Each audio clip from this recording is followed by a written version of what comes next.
Pierre-Georges Despierres, vous publiez Sur le sentier de la psychanalyse aux éditions L'Harmattan. Pouvez-vous nous parler de votre parcours et nous résumer ce livre à destination des gens qui ne l'ont pas lu?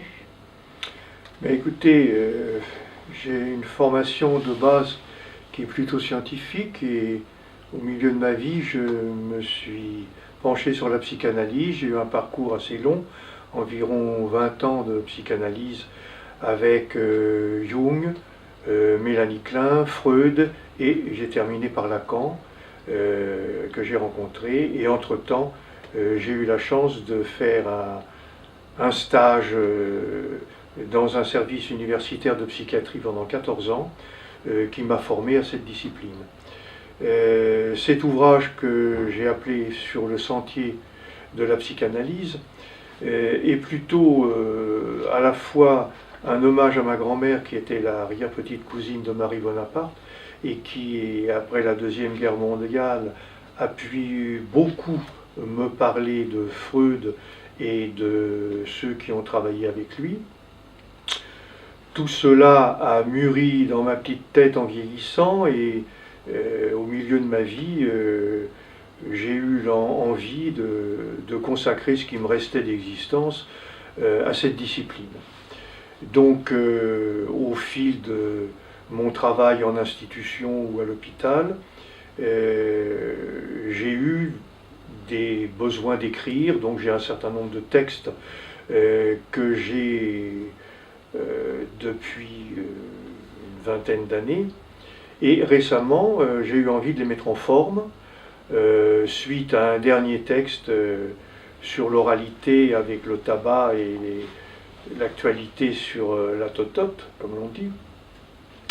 Donc cet ouvrage, comme on le voit dans la table des matières, commence avec Freud et les êtres parlants, où je reprends un petit peu le parcours de Freud qui a été franc-maçon et qui a trouvé dans les loges maçonniques son premier auditoire, l'initiation avec Mozart, la flûte enchantée. Ensuite je passe à la psychanalyse et les chemins du savoir en reprenant la notion d'Oedipe mais sur le plan purement historique qui est peu connu. Ensuite, je fais un petit clin d'œil à Ferenczi avec la parole de l'enfant et la parole de l'adulte. Comme je le disais, je passe sur le tabagisme et les méfaits du tabagisme et le problème de l'oralité.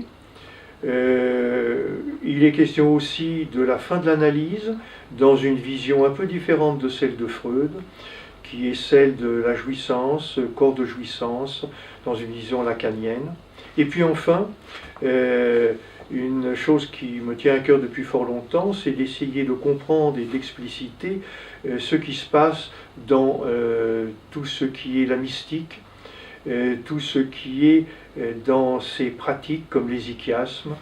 Et je termine avec un regard freudo-lacanien sur la notion de Dieu, Dieu en tant que monothéisme, cette notion par rapport à notre inconscient tel qu'il a été défini par Freud et Lacan. Et puis, on termine avec un retour à Freud, toujours dans la même progression que celle du travail de Freud, un retour à Freud avec la science comme Freud avait fait un retour à la biologie à la fin de sa vie.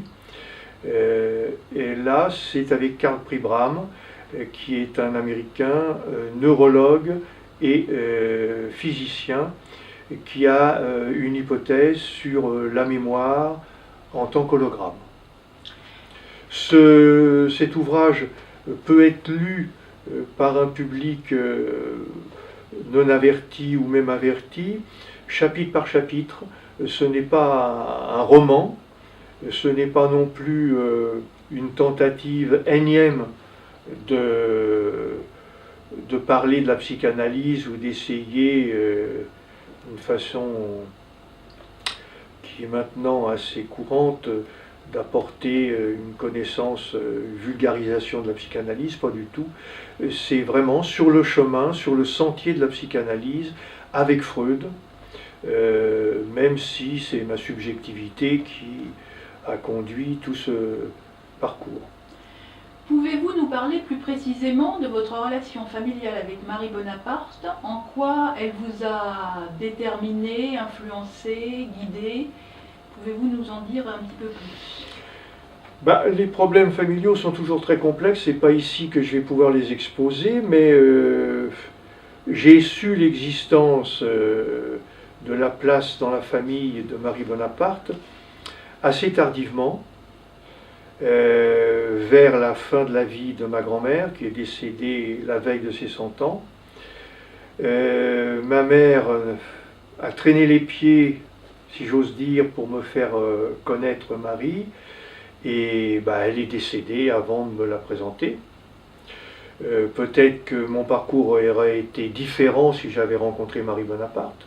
J'aurais peut-être été plus exclusif vers la SPP, aujourd'hui qui est l'obédience de l'Internationale en France. Mais bon, les choses sont ainsi. Mon parcours a été hétérogène, mais j'en suis ravi parce qu'au fond, ça m'ouvre un horizon que peut-être dans d'autres circonstances, je n'aurais pas pu avoir.